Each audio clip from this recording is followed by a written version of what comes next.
is my summer reading. It was co-written by two authors, Darren Acemoglu, an economics professor at MIT, and James A. Robinson, a professor of government at Harvard. I like its very catchy title, Why Nations Fail.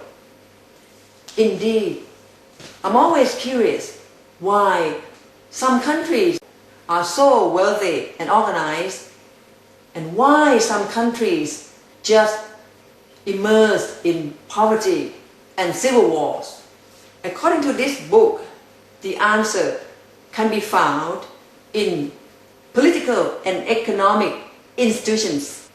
In a nutshell, nations succeed if their political and economic institutions are inclusive. Nations fail if their political and economic institutions are extractive. Here are a few definitions from the book. Inclusive political institutions are those that distribute power broadly in society and subject it to limits. The power is vested with a plurality of groups, not just a single individual or a narrow group. Also, in order to succeed, the society must be centralized. Tribal society makes a very unstable nation. Inclusive economic institutions are those that accommodate free markets, which give people freedom and opportunity to choose a vocation that suits their talents, or to easily apply their entrepreneurial skills.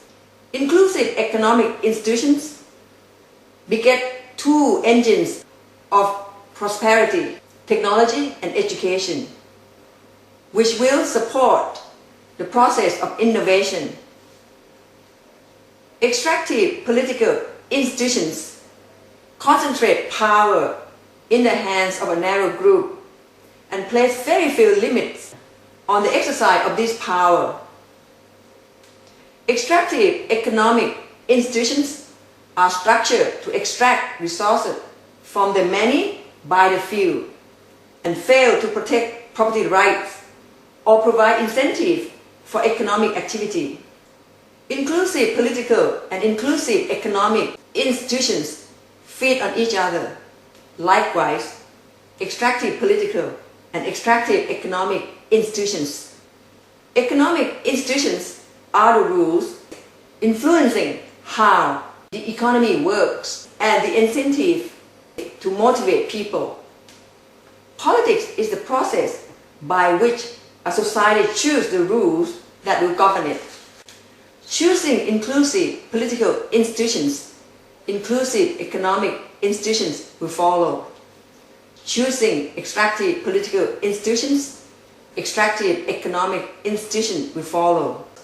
The authors also point out that economic growth under extractive institutions, although possible, is unsustainable.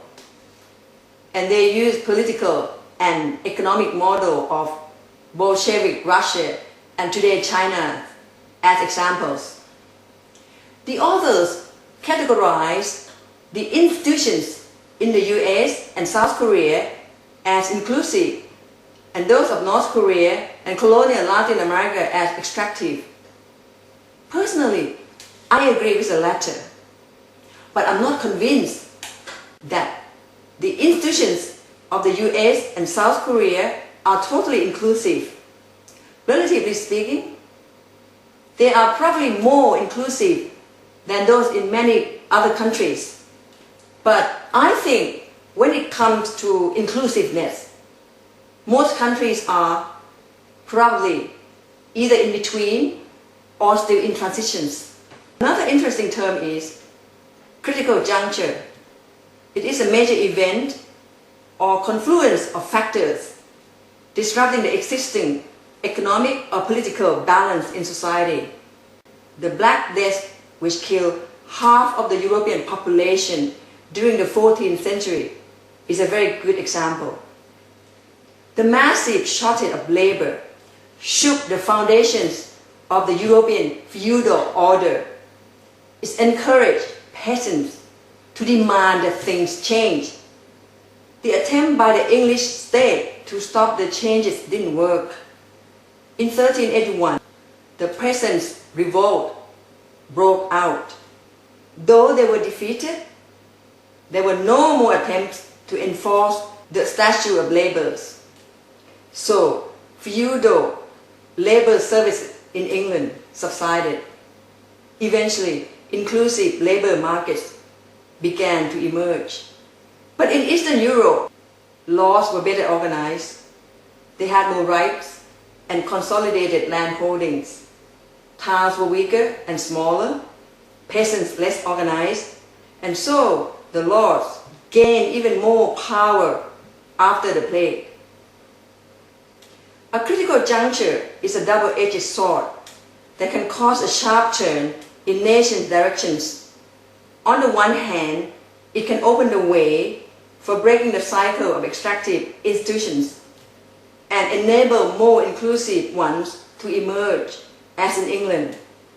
Or it can intensify the emergence of extractive institutions, as was the case in Eastern Europe.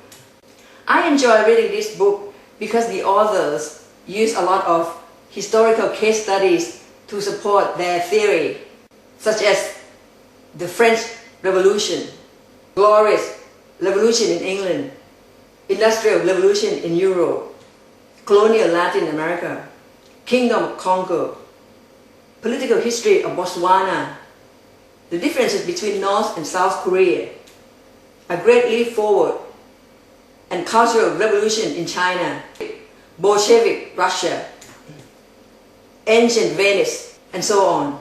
Of course, I had read those stories before, but never focused on their economic aspects. All in all, I think this book is a good read.